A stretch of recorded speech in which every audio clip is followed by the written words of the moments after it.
Welcome to 7 Minutes with the Word. Today I'm going to share a thought with you from Ephesians chapter 5, verse 27. For sake of clarity and for you to be able to catch the flow of thought of Apostle Paul, I'm going to read it from verse 25.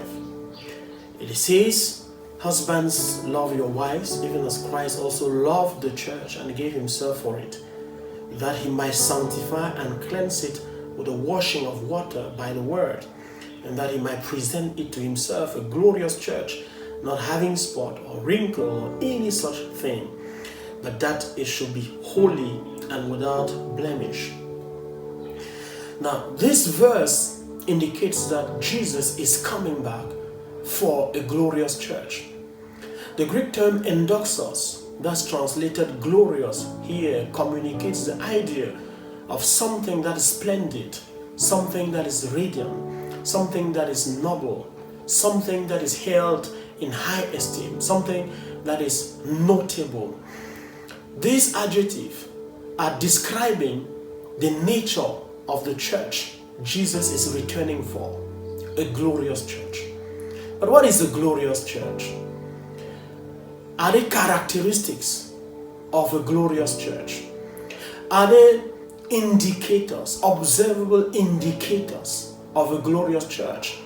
Apostle Paul, he answers with an emphatic yes. And in this text, he lists 4 characteristics that, according to God, make a glorious church. The first characteristic of a glorious church is that it is without spot. A church without spot is a church without stain. What stains the purity of the church is sin. Accordingly, a church without spot is a church without sin. The second characteristic of a glorious church is that it is without wrinkle. The phrase without wrinkle means without defect. This phrase shows or is tied to the beauty and the vigor of a youthful face that has not been disfigured by the wrinkles of old age. So a church without wrinkle is a church without spiritual defects that tarnish its beauty.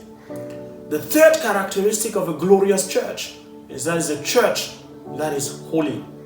A holy church is a church that is separated for God, that is set apart for God, that is consecrated for God. Paul is saying that a church that is glorious is a holy church. And I want you to understand that holiness is basic in the revelation of God's glory. We can see his glory without his holiness. And then the fourth and the last characteristic of a glorious church is that it's a church without blemish. A church without blemish is a blameless church. It's a church without fault.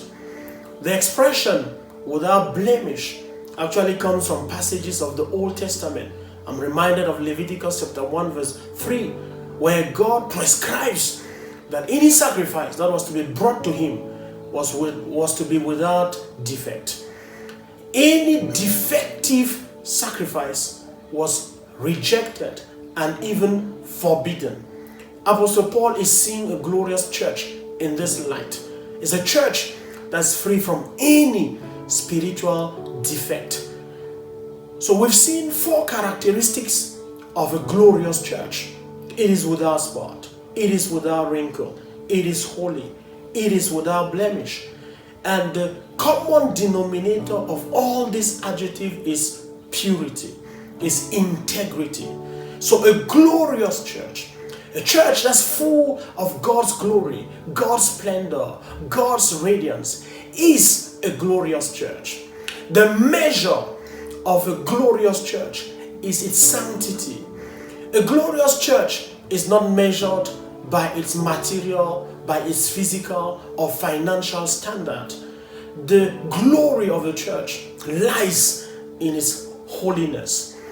So an illustrious church by worldly standards that has imposing infrastructures, that has a great following, that is renowned, that has a great name, a great social standing, such a church without righteousness, such a church not rooted in righteousness, in holiness, is nothing in the face of God.